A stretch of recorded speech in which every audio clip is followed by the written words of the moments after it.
এই পুজো আর 4 দিন বাকি। তো এই সময়ে যার আগমনটা বেশি হয় সেটা হচ্ছে শ্যামা পোকা। হঠাৎ করে আমি রিয়েলাইজ করছি যে রাত্রিবেলা না আমার কেন খিদে পাচ্ছে না। মানে ব্যাপারটা হচ্ছে এই আমরা তো অনেক দেরি করে ডিনার করি।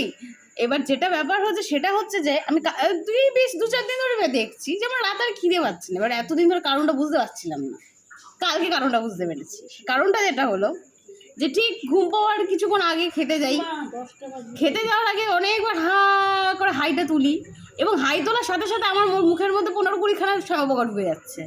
এবার হাইটা বন্ধ করছি তখন দেখছি অলরেডি শ্যামা পোকা গলা দিয়ে নেমে পেটে চলে গেছে। তারপরে কেউ একটা পেটটা ভরা ভরা অনুভব করছি, আর খিদে পাচ্ছে না।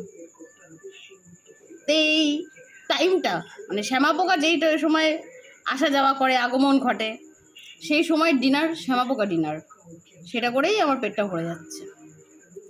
আপনাদেরও কি হচ্ছে তাহলে জানাবেন। করতে পারছি না, মানে যেখানে পাচ্ছে কোনো দোকানে দাঁড়ালো নাকের ফুটো, কানের ফুটো, চোখ থেকে শুরু করে ঠোঁটে লিপস্টিকও লাগাতে পারছি না। পুরো মানে লিপস্টিক কম, শ্যামা পোকা লিপস্টিক বেশি হয়ে যাচ্ছে। মানে চারিদিকে শ্যামা পোকা আটকে যাচ্ছে। কি সমস্যা বলছি মানে বোঝাতে পারবো না।